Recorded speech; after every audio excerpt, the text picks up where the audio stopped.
వీళ్ళ WhatsApp channel ని follow అవ్వండి ఫ్రెండ్స్. ఎందుకంటే అమెజాన్ లోని మెయిన్ ఆఫర్స్ ఎప్పటికప్పుడు అమెజాన్ ఆఫర్స్ అనే వాళ్ళ ఛానల్లో ప్రోడక్ట్ పోస్ట్ చేస్తూ ఉంటారు.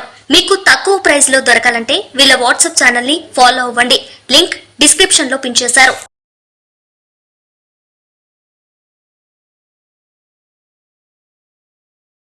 నమస్కారం, వార్తలకు స్వాగతం. ముందుగా ముఖ్యాంశాలు.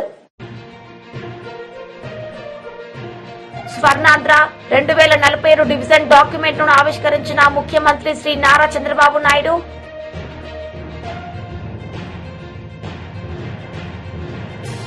తన నివాసం వద్దే అల్లు అర్జున్ ను అరెస్టు చేసిన చిక్కడపల్లి పోలీసులు. సంధ్యా థియేటర్ తొక్కిసలాట ఘటనలో అల్లు అర్జున్ అరెస్ట్.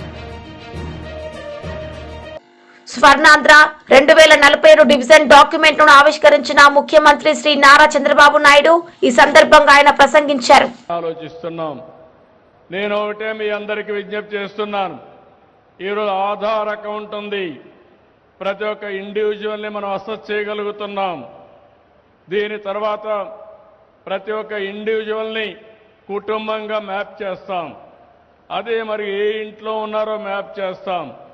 వ్యక్తిగత ఆదాయం ఎంత ఉంది, కుటుంబ ఆదాయం ఎంత ఉంది, ఎవరికి స్పెషల్గా ప్రభుత్వం ప్రత్యేకమైన శ్రద్ధ చూపించడానికి ఒక కార్యక్రమాన్ని తీసుకొస్తాం.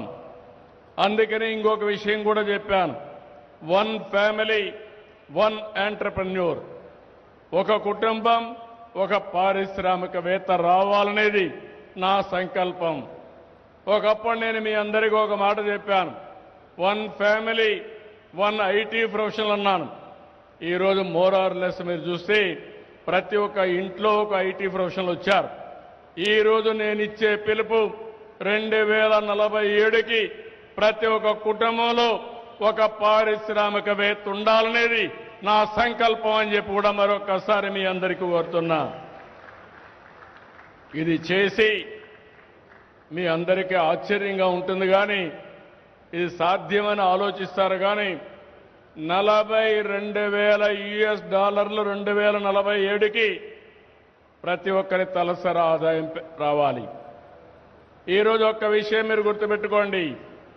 మన రాష్ట్రంలో పుట్టిన పిల్లలు, ఇక్కడ చదువుకున్న పిల్లలు ఉద్యోగం కోసం అమెరికాకి వెళితే తలసరి ఆదాయం $1,20,000. అమెరికాలో ఉండే అమెరికన్స్ ఆదాయం $60,000. అంటే వాళ్ళకంటే రెండింతల ఆదాయం మన వాళ్ళు సంపాదిస్తున్నారు. కానీ ఇక్కడుండే మన ఆదాయం $3,000 కంటే తక్కువ. అంటే 40 రెట్లు ఇక్కడ పుట్టిన పిల్లలు అమెరికాకి వెళ్ళి ఆదాయాన్ని సంపాదించే పరిస్థితికి వచ్చారంటే అలాంటి వాతావరణం క్రియేట్ చేస్తే ఇది సాధ్యమనేది నా ఆలోచన. ఇంకో పక్కన రెండో ప్రిన్సిపల్ మీరు చూస్తే ఉపాధి, ఉద్యోగం, ఎంప్లాయ్మెంట్. ప్రతి ఒక్కరికి ఉద్యోగం కల్పించే బాధ్యత తీసుకుంటాం. ఏ విధంగా చేయాలనో అన్వేషిస్తాం. దీనికి నిరంతరం శ్రమ చేస్తాం. అందుకే నిన్న పాలసీలు తీసుకొస్తే ప్రతి ఒక్క పాలసీలో ఎక్కువ ఉద్యోగాలు ఇస్తామంటే వాళ్ళకి ఎక్కువ ఇన్సెంటివ్స్ పెట్టాం. ఈరోజు ఆంధ్రప్రదేశ్ రాష్ట్రాన్ని ప్రపంచానికి ఒక ఉపాధి కల్పించడానికి, నాలెడ్జ్ ఎకానమీలో సేవలు అందించడానికి ఒక కేంద్రంగా తయారు చేస్తాం. వర్క్ ఫ్రమ్ హోమ్ తీసుకొస్తాం. ఈరోజు చాలామంది పనిచేస్తున్నారు, ఇళ్లలో కూర్చుంటున్నారు, అమెరికాలో ఉండే కంపెనీలో పనిచేస్తున్నారు. కొంతమంది టౌన్లో పెట్టి ఏదైతే కోవర్కింగ్ స్పేస్లో ఇక్కడి నుంచి అమెరికాకు సేవలు చేసే పరిస్థితికి వచ్చారు. ఇదే కాకుండా మంచి పరిశ్రమలకు ప్రోత్సాహం ఇస్తున్నాం. అదే మరి ఎంఎస్ఎంఈలు ప్రమోట్ చేస్తున్నాం. ఈ విధంగా మీరు ఆలోచిస్తే రాబోయే రోజుల్లో ఉపాధి కల్పించగలిగితే ప్రపంచాన్ని శాసించే శక్తి మన యువతకు వస్తుంది. అందుకే ఎవ్రీడే ఎక్కడ మాట్లాడినా ప్రతి ఒక్కరికి ఏ విధంగా ఉపాధి కల్పించాలనో ఆ ఆలోచనతో ముందుకు పోతున్నాం. ఇంకొక విషయం కూడా మీరు గుర్తుపెట్టుకోవాల్సిన అవసరం ఉంది. భవిష్యత్తులో పనిచేసే విధానంలో మార్పులు వస్తున్నాయి. వర్చువల్ వర్కింగ్, ఫ్లెక్సిబుల్ వర్కింగ్ వస్తూ ఉంది. అంటే నాకు సమయం దొరికినప్పుడే నేను పనిచేస్తాను, ఇంకొకరికి అవసరమైనప్పుడే మన పని ఉపయోగించుకుంటారు. రెండు కూడా టెక్నాలజీ మ్యాచ్ చేస్తూ ఉంది. ఇప్పుడు రాబోయే రోజుల్లో మీరు ఒకసారి చూస్తే ఫిజికల్గా పనిచేసే వాళ్ళు కూడా గంటల తరబడి పనిచేస్తున్నారు. ఓన్లీ ఒక డ్రైవర్. భారతీయ జనతా పార్టీ బోధన్ నియోజకవర్గం ఆధ్వర్యంలో రాష్ట్ర పిలుపు మేరకు తెలంగాణలో కాంగ్రెస్ పార్టీ అధికారంలోకి వచ్చి సంవత్సరమైన 6 గ్యారంటీలు అమలు పరచనందున 6 గ్యారంటీలు 66 మోసాలకు గాను బోధన్ పట్టణంలోని అంబేద్కర్ చౌరస్తా వద్ద నిరసన కార్యక్రమం నిర్వహించడం జరిగింది. ఈ కార్యక్రమానికి ముఖ్య అతిథిగా రాష్ట్ర ప్రధాన కార్యదర్శి కాసం వెంకటేశ్వర్లు పాల్గొన్నారు. బీజేపీ రాష్ట్ర కార్యవర్గ సభ్యులు మేడపాటి ప్రకాష్ రెడ్డి ఎంపీఆర్ మాట్లాడుతూ కాంగ్రెస్ ఎన్నికల ముందు 6 గ్యారంటీలు 66 మోసాలకు చూపించి అధికారంలోకి వచ్చిన కాంగ్రెస్ పార్టీ ఈ రోజు ప్రజలను పట్టించుకోకుండా పాలన చేస్తోంది. రాష్ట్రం మొత్తం ఒక ఎత్తు ఉంటే బోధన్ నియోజకవర్గం ఒక ఎత్తు ఉంది. ఎమ్మెల్యే సుదర్శన్ రెడ్డి ఇప్పటి వరకు మీరు ప్రజా దర్బార్ ప్రారంభం చేశారా? ముందు మీరు బోధన్ నియోజకవర్గంలో ప్రజా దర్బార్ ప్రారంభించి మీరు బోధన్ మనిషి అనిపించుకోండి అన్నారు. ప్రజల సమస్యలను ఏ రోజుకు ఆ రోజు చెప్పుకునేలా ఉండాలి తప్ప మీకోసం నిజామాబాద్, హైదరాబాద్ కో మీరు నాయకుల కోసం ఎదురు చూసేలా ప్రజలకు శిక్ష వేయకండి అని అన్నారు. బోధన్లో ప్రజా దర్బార్ ప్రారంభించి ప్రజలకు అందుబాటులో ఉండగలరని కాంగ్రెస్ ప్రభుత్వం ఆటో నడిపే సోదరులకు సంవత్సరానికి 12,000 ఇస్తోందని చెప్పింది. ఫ్రీ బస్సులు పెట్టి వారి కడుపు కొట్టింది. ప్రతి మహిళకు 2,500 రూపాయలు ఆర్థిక సహాయం, రైతు భరోసా, ఇందిరమ్మ ఇల్లు అని చెప్పింది. విద్యార్థి వర్గం తీసుకున్నా ఏ ఒక్క వర్గం తీసుకున్నా కాంగ్రెస్ ప్రభుత్వం నాశనం చేసింది. ఇప్పటికైనా కాంగ్రెస్ ప్రభుత్వం చెప్పిన 6 గ్యారంటీలు అమలు పరచాలని అన్నారు. ఎమ్మెల్యే సుదర్శన్ రెడ్డి మీరు మంత్రి పదవిపై పెట్టే దృష్టిలో 5% బోధన్ నియోజకవర్గ ప్రజలపై బోధన్ నియోజకవర్గం చాలా అభివృద్ధి చెందుతోంది. ముందుగా ప్రజా దర్బార్ ప్రారంభం చేయండి అన్నారు. కార్యక్రమంలో బీజేపీ సీనియర్ నాయకుడు వడ్డి మోహన్ రెడ్డి, నరసింహారెడ్డి, అడ్లూరి శ్రీనివాస్, అసెంబ్లీ కన్వీనర్ శ్రీధర్, జిల్లా ఉపాధ్యక్షులు మేక సంతోష్, జిల్లా కార్యదర్శి సుధాకర్ చారి, సీనియర్ నాయకులు కందికట్ల రామచందర్, జడ్పీటీసీ మేక విజయ్ సంతోష్, వివిధ మండలాల అధ్యక్షులు కొలిపాక బాలరాజు, సరీన్, మనోహర్, గోపికృష్ణ, ఇంద్రకరణ్, ప్రవీణ్, ప్రధాన కార్యదర్శులు, వివిధ మోర్చా సభ్యులు, కార్యకర్తలు తదితరులు పాల్గొన్నారు. సంవత్సర కాలం దాటిన తర్వాత ఈ రోజు మేము కాంగ్రెస్ పార్టీ మీద నిరసన కార్యక్రమాన్ని, కాంగ్రెస్ పార్టీ ఇచ్చినటువంటి హామీలను అమలు చేయనటువంటి విషయాన్ని ప్రజల దృష్టికి ఈరోజు మేము తీసుకొస్తున్నటువంటి సందర్భం.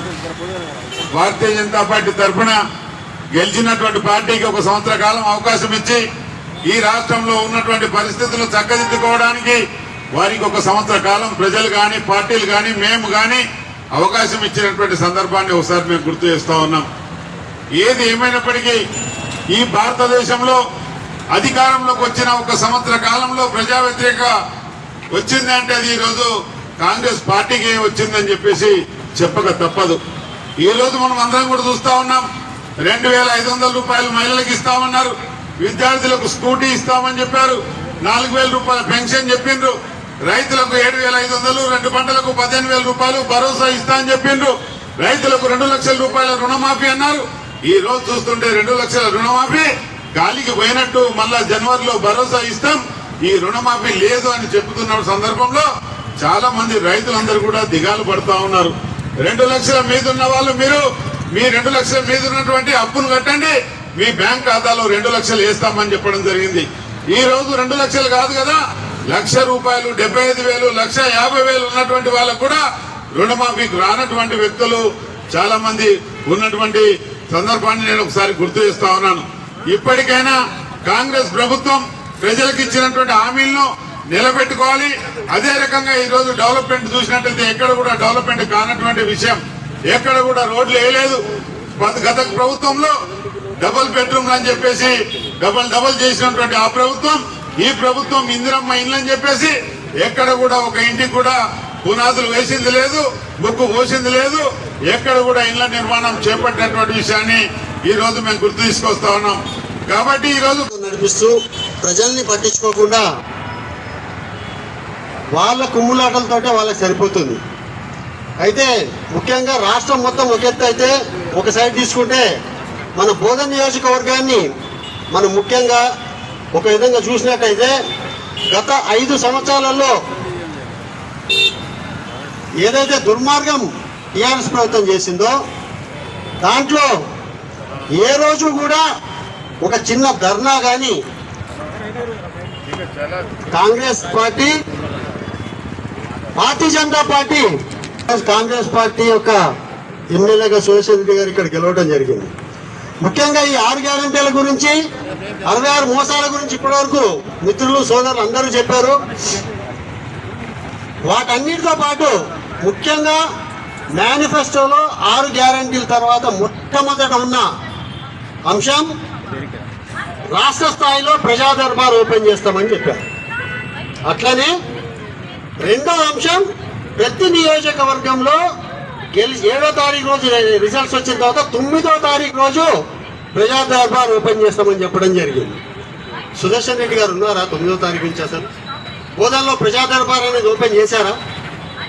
ముఖ్యంగా ఈ యొక్క వేదిక ద్వారా నా ముఖ్యమైన డిమాండ్ ఏంటంటే, అయ్యా సుదర్శన్ రెడ్డి గారు, మీరు ముందు బోధన్ వ్యక్తిని నడిపించుకోండి, బోధన్లో ప్రజా దర్బార్ ఓపెన్ చేయండి.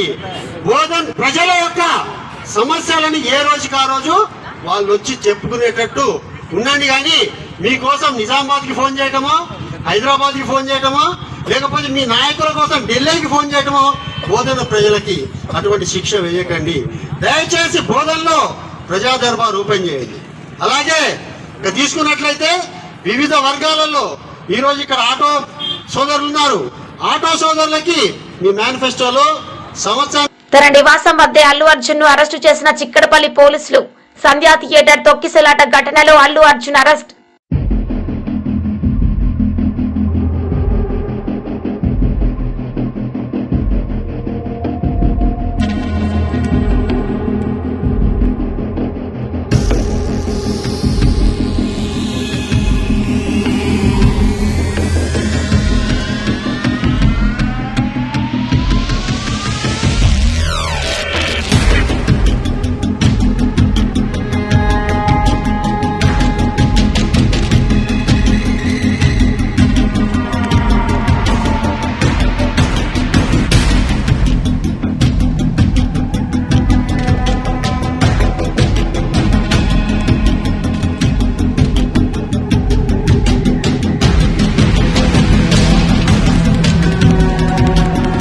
ఎమ్మెల్సీ కవిత మీడియా సమావేశం నిర్వహించారు. ఈ సందర్భంగా పలు అంశాలపై ఆమె మాట్లాడారు. చర్చించాల్సినటువంటి అంశాలు ఏందన్నది ప్రజలతో కూడా పంచుకొని రేపు వస్తున్నటువంటి అనేక మంది మేధావులు ఇతర మిత్రులకు కూడా స్వాగతాన్ని తెలియజేస్తా ఉన్నాము. ఇవాళ మీరు గమనించినట్టయితే ఉమ్మడి ఆంధ్రప్రదేశ్లో ఉన్నప్పుడు మన తెలంగాణ అస్తిత్వం మీద రకరకాలుగా దాడి జరిగేది. అది మన భాషను అవహేళన చేయడం కావచ్చు, మన యాసను అవహేళన చేయడం కావచ్చు, మన దగ్గర కవులు కళాకారులు లేదనడం కావచ్చు, లేకపోతే మన పాటలు కాకుండా మన పాటలను మరిపించేటటువంటి ఇంకొక పాటలను ప్రభుత్వ వేదికల మీద పాడించడం కావచ్చు, మన పండగలను అవహేళన చేయడం కావచ్చు, మన పండగలకు ప్రాధాన్యత ఇవ్వకపోవడం కావచ్చు, మన దగ్గర ఉండేటటువంటి గంగా జమున తహజీబ్ని అవమానించే విధంగా మాట్లాడడం కావచ్చు. ఇవన్నీ కూడా మనం ఉమ్మడి ఆంధ్రప్రదేశ్లో భరించినాం, వాటిని ఫేస్ చేసినాం, వాటిని దాటుకొని ఉద్యమం చేసి ఇవాళ ప్రత్యేక తెలంగాణ రాష్ట్రాన్ని సాధించుకోవడం జరిగింది. ప్రత్యేక తెలంగాణ రాష్ట్రం సాధించుకున్న తర్వాత కేసీఆర్ గారు పెద్దలు ముఖ్యమంత్రి అయిన తర్వాత మరి చిన్నది పెద్దది అని చూడకుండా అది పాలపిట్టైనా, తంగేడు పువ్వైనా, జమ్మి చెట్టైనా, కృష్ణ జింకైనా అన్నీ కూడా అధికారిక చిహ్నాలుగా ప్రకటించుకుంటూ, అట్లానే బతుకమ్మ పండుగ అయినా, బోనాల పండుగ అయినా వాటిని రాష్ట్ర పండుగలుగా ఆనాడే కేసీఆర్ గారు గుర్తించడం జరిగింది. అట్లానే తెలంగాణ సమాజానికి వందల సంవత్సరాలుగా అలవాటు ఉన్నటువంటి మత సామరస్యాన్ని కాపాడడానికి కూడా ఒక పక్క క్రిస్మస్ని ప్రభుత్వ పరంగా చేస్తూ, ఇంకొక పక్క రమదాన్ని చేస్తూ, ఇంకొక పక్క బతుకమ్మ బోనాలు చేస్తూ, మరి అన్ని విధాలుగా కూడా మన గంగా జమున సంస్కృతిని కాపాడుతూ రావడం జరిగింది. మరి ఇవాళ 10 ఏళ్ళు బీఆర్ఎస్ పాలన తర్వాత ఒక రికార్డ్ లాగా ఒక చిన్న మత కల్లోలం కూడా లేకుండా మనం సాధించుకోవడం జరిగింది. ఇవాళ కాంగ్రెస్ ప్రభుత్వం వచ్చినప్పటి నుంచి ఏం జరుగుతుంది? వచ్చినప్పటి నుంచి రేవంత్ రెడ్డి గారు ముఖ్యమంత్రి గారు ఏం మాట్లాడుతూ ఉన్నారంటే, ఫస్ట్ తను మొదలు పెట్టడమే రాష్ట్ర అధికారిక చిహ్నం మారుస్తాను, ఆ చిహ్నంలోంచి చార్మినార్ తీసేస్తాను, ఆ చిహ్నంలోంచి కాకతీయ తోరణం తీసేస్తాను అనేటటువంటి అంశాలు మాట్లాడడం జరిగింది. మళ్ళీ ఏమైందో, ఎవరు బుద్ధి చెప్పినరో పెద్దగా దాని జోలికి పోకుండా అది విరమించుకున్నట్టుగా అనిపించింది. ఆ తర్వాత మళ్ళీ ఏ పండగ వచ్చినా కూడా దాన్ని చేయకుండా, అంటే రమదాన్ పండుగ వచ్చింది దానికి తోఫా ఇవ్వలేదు, బతుకమ్మ పండుగ వచ్చింది మా ఆడబిడ్డలకు చీరలు ఇవ్వలేదు, రేపు క్రిస్మస్ వస్తుంది దానికి కూడా వాళ్ళు ఏమి ఇచ్చే ఆలోచనలో కూడా కనీసం లేరు. అదేవిధంగా మరిగా ప్రభుత్వ వేడుకల్లో పాడుతున్నటువంటి పాటలు చూస్తే నిజంగా కన్నీళ్ళు వచ్చేటటువంటి పరిస్థితి. నిన్న మొన్న పెద్దపల్లిలో కానీ, అంతకుముందు వరంగల్లో కానీ, నిన్న సెక్రటేరియట్లో వాళ్ళు పెట్టుకున్న కార్యక్రమంలో కానీ మనకు సంబంధం లేని పాటలు, అసలు మన తెలంగాణ సమాజం ఆమోదించినటువంటి పాటలు. మరి అంతమంది తెలంగాణలో జానపద కళాకారులు ఉంటే ఒక్క కళాకారుడు కూడా మీకు పాట పాడడానికి దొరకలేదా? ఒక్క తెలంగాణ గీతం, తెలంగాణ సంస్కృతిని తెలిపేటటువంటి ఒక్క గీతం కూడా ప్రభుత్వ వేదికల్లో ఉండకూడదని మీరు అనుకున్నారా అని ఇవాళ మేము ప్రశ్నిస్తూ ఉన్నాం. మరి వాళ్ళు చేసిన కార్యక్రమం ఏంది? తెలంగాణ తల్లి రూపును మారుస్తామని చెప్పినారు. ఎట్లా మారుస్తారండి? ఎందుకు మారుస్తారు? అసలు ఇవాళ అనేకమైన విగ్రహాలు దేశంలో ఉంటాయి. ఒక్కసారి తెలంగాణ ప్రజలందరినీ కూడా ఆలోచించాలని నేను కోరుతా ఉన్నాను. గాంధీ గారి విగ్రహాలు పెట్టుకుంటాం మన ఊరూరా, ఏం జీవం ఉందని పెట్టుకుంటామండి? ప్రేమ ఉంది కాబట్టి మనసు నిండా. మాజీ మంత్రి శ్రీనివాస్ గౌడ్ మీడియా సమావేశం నిర్వహించారు. ఈ సందర్భంగా పలు అంశాలపై ఆయన మాట్లాడారు. ఇక ఈ చిన్న ఫార్ములా 40-50 కోట్లు ఖర్చు పెట్టిన దానికే విచారిస్తున్నాం, ఏసీబీకి పంపుతున్నాం అని భయభ్రాంతులు గురి చేస్తున్నారు మీరు. మరి ఒలింపిక్ నిర్వహించాలంటే ఎంత అవసరమో తెలుసా? ఎన్ని లక్షలు? దాదాపు 2 లక్షల పైన, 2-3 లక్షల కోట్ల ఖర్చు చేయాల్సిన అవసరం ఉంటుంది. 50 కోట్లకే మీరు ఏసీబీ అని పేరు పెట్టిస్తుంటే రేపు ఏ కంపెనీలు వస్తాయి హైదరాబాద్కు? ఏ స్పోర్ట్స్ నిర్వహించడానికి వస్తాయి?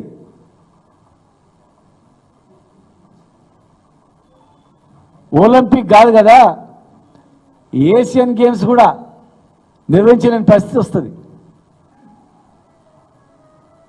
వాళ్ళు ఎక్కడ పడితే ఎక్కడ ఫార్ములా ఈ రేసింగ్ వాళ్ళు ఇవ్వరు. ఈవెన్ క్రికెట్ కూడా, ఓ క్రికెట్ ఆడాలంటే బీసీసీఐకి అప్లై చేయాల, తర్వాత ఇండియన్ క్రికెట్ అసోసియేషన్ వాళ్ళు గుర్తించాలా. నేను మామూలుగా ఐపీఎల్ పెడతా అంటే ఎవడు రాడు. ఆ కెపాసిటీ ఉందా లేదా, గ్రౌండ్ ఉందా లేదా చూస్తారు.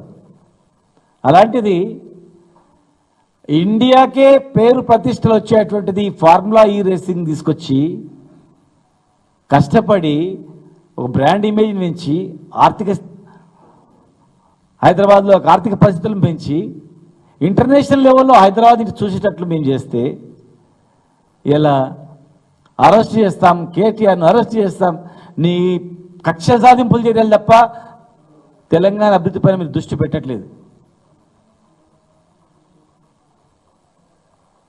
ఇలా జైళ్ళు వేయాల్సి వస్తే మరి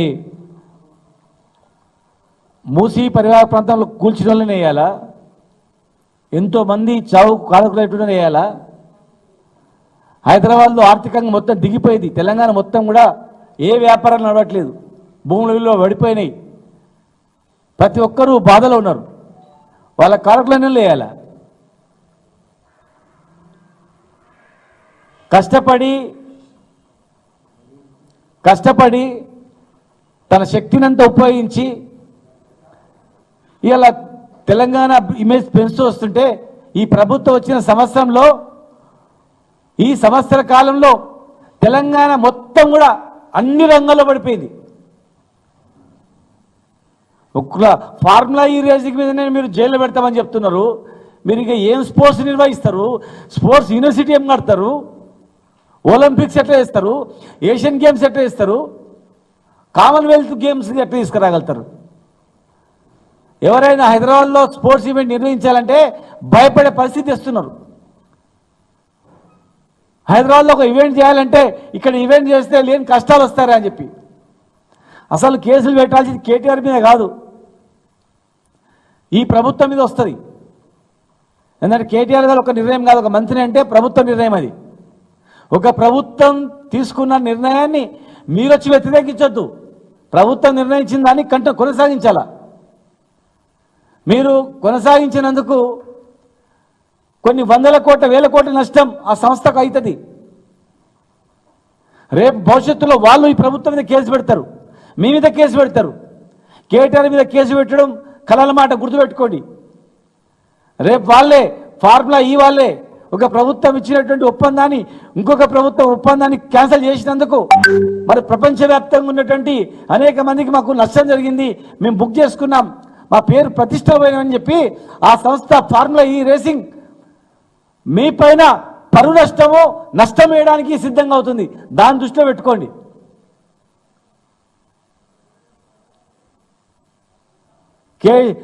గత ప్రభుత్వంలో నన్ను జైల్లో పెట్టిండ్రు కనుక ఇంకా వీళ్ళని జైల్లో పెట్టాలి అని ఒక కక్ష సాధింపు తప్ప ప్రభుత్వ పరిపాలన మీద దృష్టి పెట్టట్లేదు.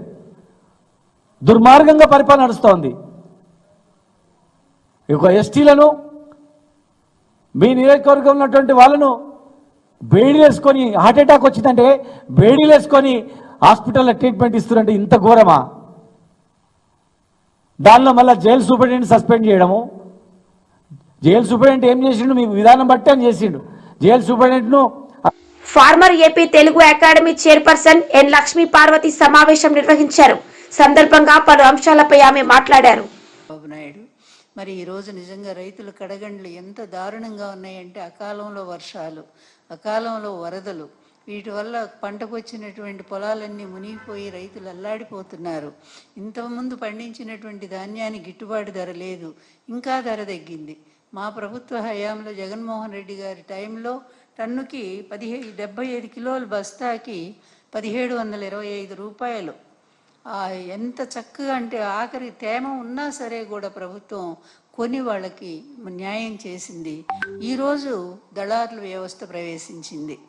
ఈ దళారుల వ్యవస్థ ప్రతి రంగంలో కూడా దళారులు ప్రవేశించారు.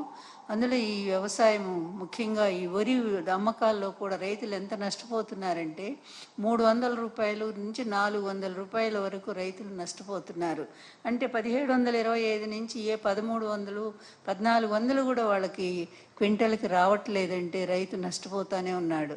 అదేవిధంగా ఇస్తామన్నటువంటి కనీసం గత ప్రభుత్వంలో ఇచ్చినటువంటి 1325 అవి కూడా లేకుండా చేసింది గవర్నమెంట్, 13,250 రూపాయలు.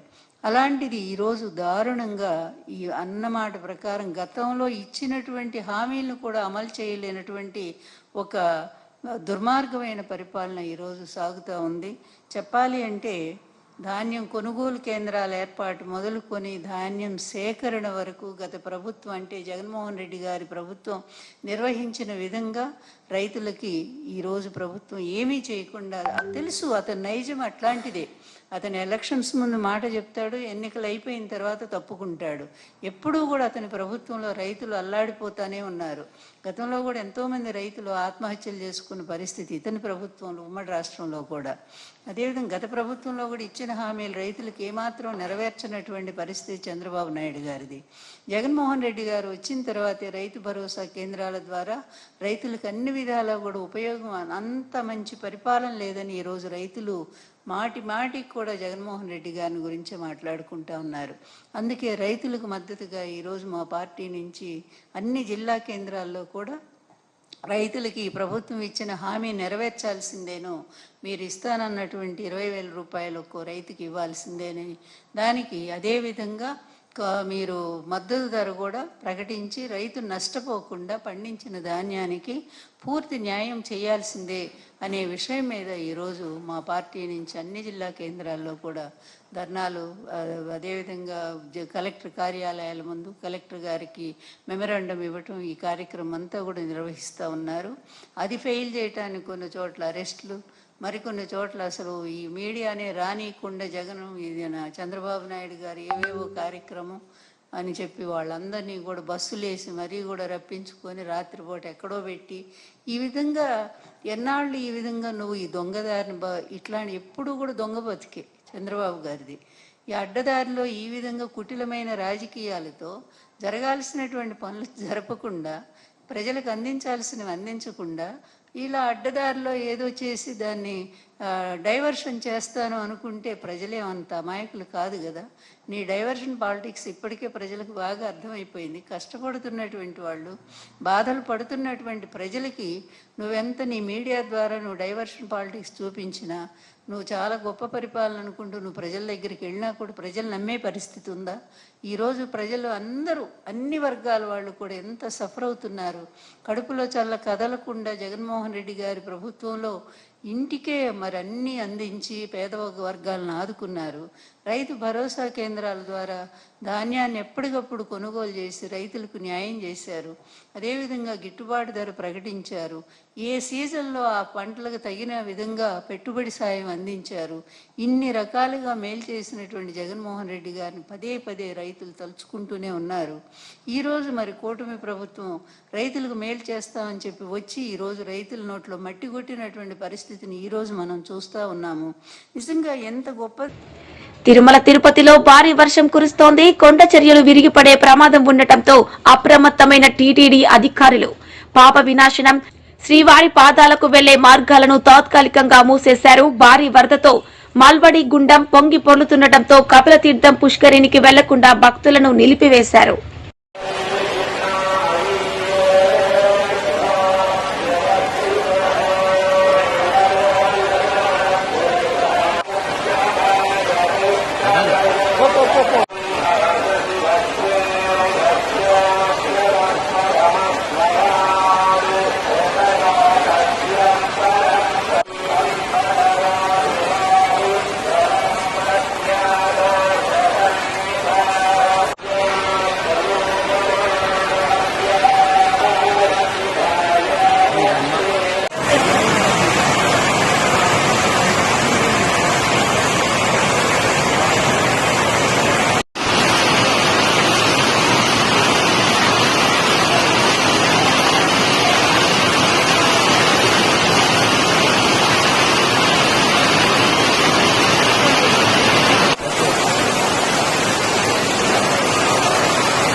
అంతే మీ బతుకు అంతే ఇంకా.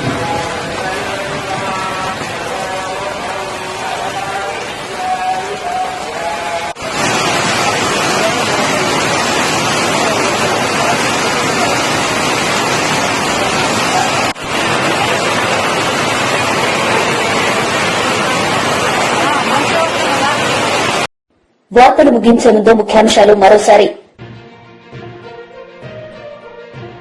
స్వర్ణాంధ్ర 2047 డివిజన్ డాక్యుమెంట్ ను ఆవిష్కరించిన ముఖ్యమంత్రి శ్రీ నారా చంద్రబాబు నాయుడు.